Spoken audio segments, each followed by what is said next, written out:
In 1846, Mexico and the United States were both still trying to figure out what shape they wanted their countries to look like and who was the rightful owner of the stolen land they both inhabited. At that time, Mexico was asserting ownership over then Alta California with a sparse population of ranchers, and also some Franciscan missionaries, but they don't look very tough. Gold aside, California made a worthwhile conquest for either developing nation as not only an agricultural powerhouse but also a trade and shipping mecca due to an incredible geographical feature known as the San Francisco Bay. Mexico and the U.S. hashed things out with 2 years of war, which ended with Mexico signing the Treaty of Guadalupe Hidalgo and the United States taking control over the California region. Little did either side know that gold had just been discovered in the area. Gold, as you know, is a shiny yellow metal with a high atomic weight and a time-tested high value held by pretty much every civilization aware of its existence throughout the ages. It's probably the closest thing we have to a global currency. At the base of the Sierra Nevada mountain range in the Sacramento Valley is where our gold story begins. Not sure if it was actually called the Sacramento Valley then, because the city of Sacramento was still called the Colony of New Switzerland. A carpenter by the name of James Wilson Marshall, who was working on building a water-powered sawmill, found gold flakes in the American River in Coloma. Marshall showed his boss, John Sutter, who also happens to be the founder of New Switzerland, and they conspired to go into gold prospecting. Although they tried to keep it a secret, word got out and people went insane. In 1849, the rush was on. 49ers, as they were called, too obvious, came from not just the other side of the US, but from all over the world.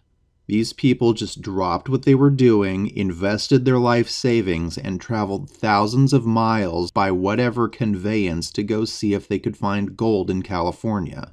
Supposedly 3/4 of the men in San Francisco up and left town to go do this. The bay was actually littered with abandoned ships whose crew just ran away to go find gold. And remember, there are no airplanes, there isn't even a transcontinental railroad yet. It's probably quicker and easier to get all the way from China to SF by boat than from New York to SF by whatever.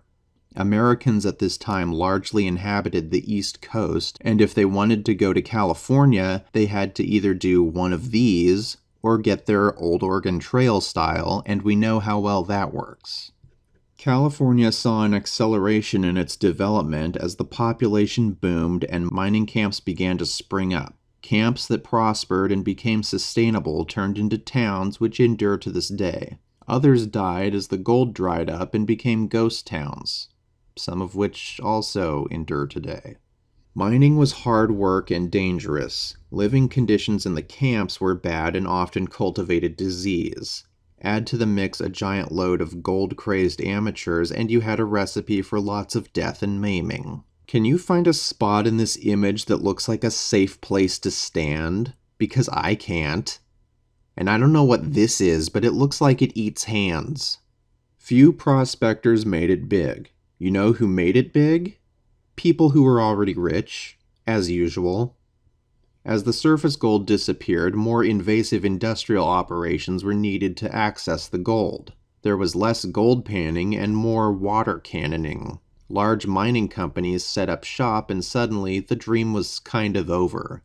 Mining gold turned from a romantic get-rich-quick scheme to a dead-end minimum wage manual labor job. If you spent everything you had to get to the Sacramento Valley and things didn't pan out for you, that wasn't on purpose. You probably had little recourse than to take that job working for the man. The California gold rush attracted approximately 300,000 people to the area.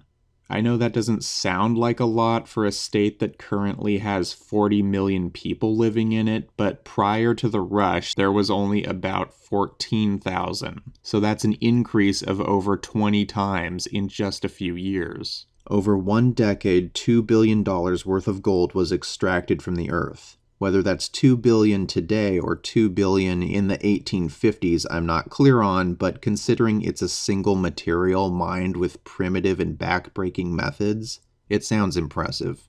Ironically, John Sutter, the man who basically discovered the gold, went bankrupt after his property was swarmed and destroyed by prospectors. You might say he was sacked by the Niners. Yes, that will do. There was also other significant collateral damage the gold rush brought, such as native casualties from disease and the careless destruction of the landscape with hydraulic mining cannons.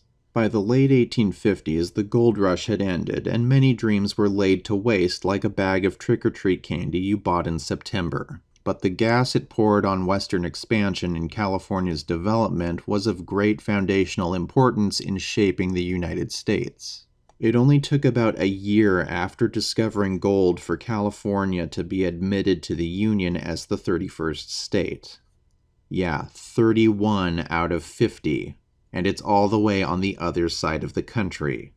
I guess that's how flyover states were invented.